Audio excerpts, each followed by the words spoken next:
Orang ini menyerang dinding sel. Akibat benturan tersebut, dinding langsung retak. Dia menggambar bingkai manusia di dinding penjara. Lalu dia terus-menerus menyerang bagian yang lemah. Ia ingin menyusup ke geng gangster untuk membalaskan dendam saudaranya. Nama orang ini adalah Rama. Kakak Rama dibunuh secara brutal oleh gangster lokal. Dan untuk membalaskan dendamnya, Rama secara proaktif meminta atasannya untuk menyelinap ke dalam geng tersebut sebagai mata-mata yang menyamar.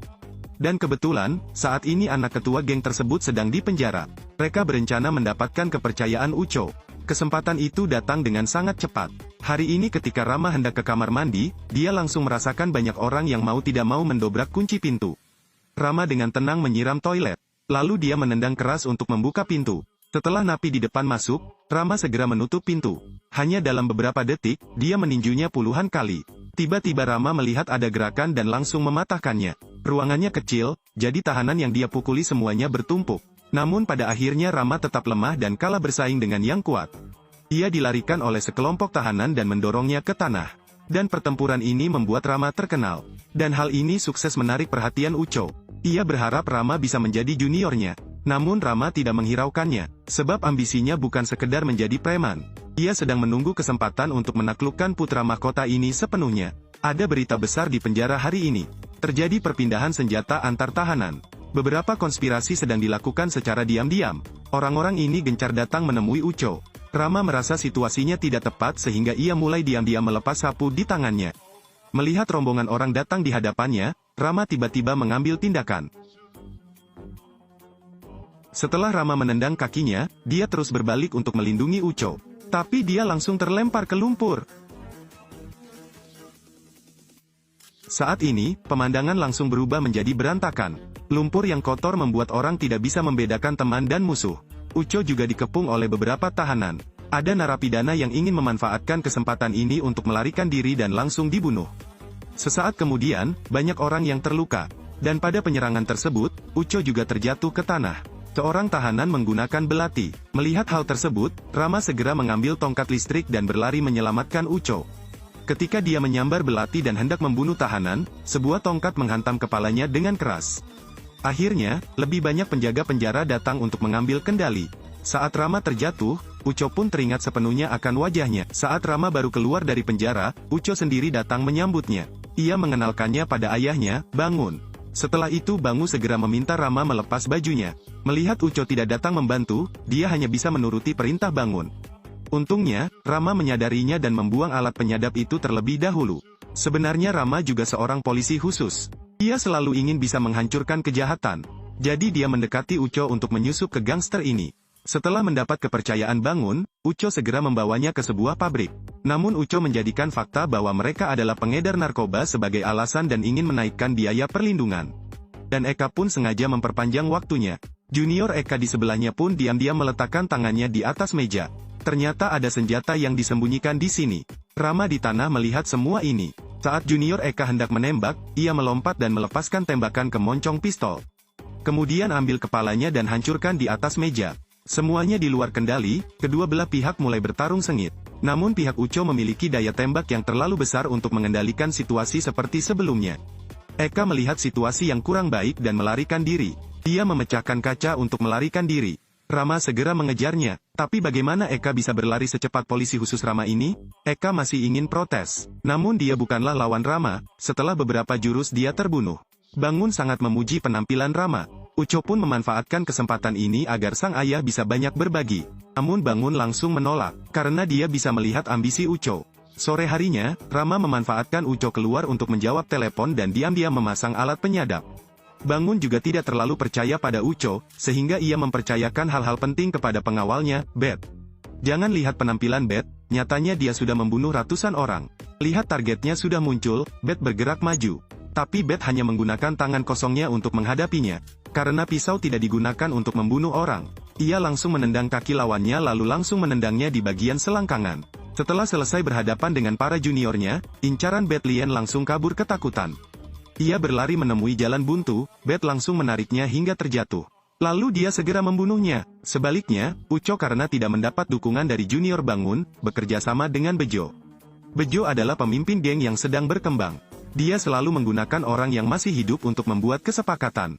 Pertama kali kami bertemu, dia mengambil seorang pengganggu dari penjara sebagai hadiah. Uco kejam, dia mengambil pisau dan memotong setiap garis di leher setiap orang. Namun kepada orang terakhir, Uco secara tidak sengaja mengetahui bahwa dirinya memiliki tato khusus di pergelangan tangannya. Namun dia juga langsung membunuh orang tersebut. Dua belah pihak bisa melihat ketulusan pihak lain. Maka Bejo menyatakan fokus rencananya kali ini. Dia ingin mengganggu perdamaian dan membunuh orang kepercayaan Bangun. Kemudian dia akan menyalahkan pemimpin geng Jepang. Kemudian keduanya berpisah. Namun ia tidak menyangka semua itu didengar oleh Rama. Ia pun secara tidak sengaja mengetahui bahwa Bejo adalah pembunuh yang membunuh saudaranya.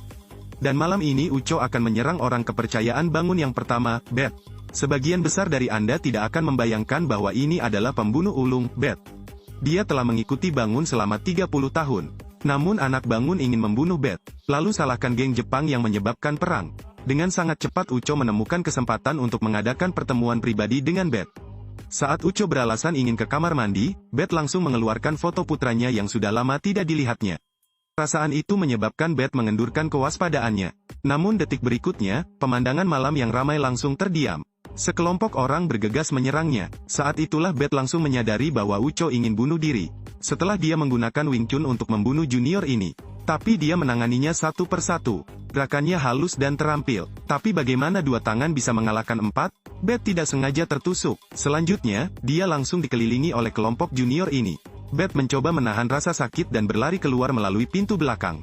Tapi yang menunggunya adalah Bejo, bos geng lain. Beth langsung menerima nasibnya. Dia membiarkan Bejo menggunakan pisau untuk membunuhnya. Keesokan harinya Uco mengatakan kematian Beth disebabkan oleh geng. Seandainya Bangun bisa menyatakan perang terhadap mereka. Namun ayahnya memilih untuk bertahan. Rama awalnya bermaksud menasihati Uco agar tenang, namun ia tak menyangka akan dianggap marah. Uco marah dan langsung menelpon Bejo dan memberitahukan rencananya gagal. Bejo mengirimkan 3 juniornya dengan kemampuan bela diri terbaik. Orang pertama yang menggunakan tongkat baseball dengan sangat baik. Hal favoritnya adalah mengalahkan semua orang sampai mati. Dan dia paling suka menghina lawannya. Dia memukul bola bisbol dan kemudian membuat lawan mengambilnya lagi. Orang kedua adalah seorang pembunuh wanita, Alicia menggunakan palu paku. Dia ingin daging orang lain dijepit oleh palu. Dari situlah Alicia membunuh lawannya. Orang ketiga adalah orang yang paling berkuasa, Goto. Dialah yang melukai serius geng Jepang. Konflik ini dengan cepat sampai ke telinga para tetua di kota ini. Bangun segera menyadari hal itu dilakukan oleh anak Pak Uco. Jadi di depan semua orang dia menerima kompensasi atas semua kerusakan. Di saat yang sama, ia juga ingin memberikan kompensasi sebagai hadiah. Sekembalinya ke rumah, Bangun langsung menghajar Uco. Dia bekerja keras dengan imbalan perdamaian tetapi susu. Uco pun dihajar habis-habisan oleh Bangun. Dia memanggil orang-orang Bejo untuk membantu, sehingga membantunya memenangkan tahta. Uco mengeluarkan pistol lalu menembak dan membunuh ayah kandungnya. Sekretaris Bangun ingin menembak orang bodoh ini tetapi dihentikan. Ketika sekretaris ini hendak dibunuh, Rama segera berlari menghampirinya dan menyelamatkannya. Di bawah perlindungan Rama, sekretaris berhasil melarikan diri. Tapi Rama sendiri terjebak di sini. Setelah beberapa saat bertarung, Rama masih kalah. Dia langsung terpana dengan serangan Goto. Setelah itu, Bejo memerintahkan seseorang untuk membawa Rama untuk dieksekusi. Namun sekretaris lainnya juga mengejarnya. Dia menelpon Rama. Sekretaris itu menginjak gas dan bergegas masuk ke mobil di depan. Rama bertengkar dengan orang-orang di dalam mobil. Dengan sangat cepat dia mampu menyelesaikannya. Ia kemudian membuka bagasi dan melompat ke dalam mobil sekretaris.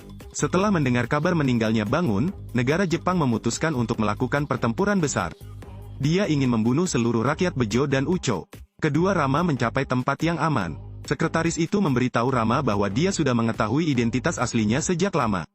Karena dia juga mata-mata yang menyamar.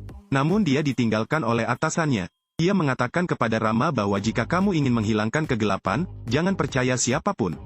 Rama segera pergi. Berdasarkan alat penyadap, ia menemukan sarang Bejo. Dia langsung masuk ke dalam. Setelah membunuh satu orang, dia mundur dan merawat beberapa orang lagi. Mobil tersebut juga mengalami kecelakaan dan kehilangan mesinnya. Rama turun dari kereta dan mulai melawan musuh. Sebaliknya, saat Uco tidak sengaja menemukan alat penyadap tersebut. Kembali ke meja makan, tongkat Bejo langsung terjatuh. Saat mengambil tongkat itu lagi, Uco langsung memperhatikan tato di kakinya. Ternyata tato tersebut identik dengan tato di tangan pria yang pernah dibunuhnya sebelumnya. Saat itulah Uco terkejut saat menyadari bahwa orang-orang yang sebelumnya menyerangnya di penjara semuanya adalah orang-orang Bejo. Bejo adalah orang di balik segalanya. Saat ini, Rama juga membunuh seseorang di luar ruang makan. Tiba-tiba, sebuah bola bisbol terbang dan langsung memecahkan tembok restoran. Pria itu pun dengan sinis menceritakan pada Rama. Pertandingan pun dimulai, pasangan pria dan wanita bekerja sama untuk melawan Rama. Dengan pengalaman bertarung yang kaya, Rama tidak kalah dengan mereka sama sekali. Setelah beberapa ronde, Alicia dikalahkan. Satu pukulan dari Rama membunuhnya. Pria itu kemudian dengan panik menyerang Rama. Hal ini menyebabkan dia mengungkapkan banyak kekurangan. Rama segera menemukan kesempatan dan menendang tenggorokannya. Rama kemudian mengambil tongkat baseball itu. Lalu dia pergi ke dapur dan para koki pergi. Kali ini Goto tidak menggunakan pisau, ia ingin melawan Rama dalam duel. Namun usahanya sama sekali bukan tandingan Rama. Usai dipukul Rama, Goto tetap memilih mencabut pisaunya. Sementara Rama tidak memperhatikan, diam-diam dia menyerang paha Rama. Dia mulai mengaktifkan mode tidak terluka. Dia kemudian mengambil pisau dari Goto, lalu membunuhnya. Dengan sangat cepat Rama bergegas. Bejo mengeluarkan pistol dan melemparkannya ke seorang lelaki tua yang duduk di sana. Namun pistol itu digunakan Uco untuk membunuh lelaki tua itu. Bejo mengerahkan seluruh tenaganya untuk menghadapi Rama. Jadi lututnya ditembak oleh Uco. Dicabutnya penyadapannya, Uco mengira hal itu dilakukan oleh Bejo. Uco tidak mendengarkan penjelasan Bejo dan langsung menembak hingga tewas. Dia kemudian berbalik dan berusaha membunuh Rama. Diikuti dengan berguling dan dia membunuh Uco. Saat Rama hendak pergi, seseorang dari geng Jepang datang. Mereka segera menyelesaikan semuanya. Namun isi pembicaraan kedua orang tersebut tidak pernah terungkap. Diperkirakan ini adalah awal dari C. Nama filmnya sendiri adalah The Raid 2 Berandal. Ini benar-benar merupakan karya puncak dari genre film aksi. Semua aksi dan detail dalam film ini sempurna. Baiklah, film berakhir di sini.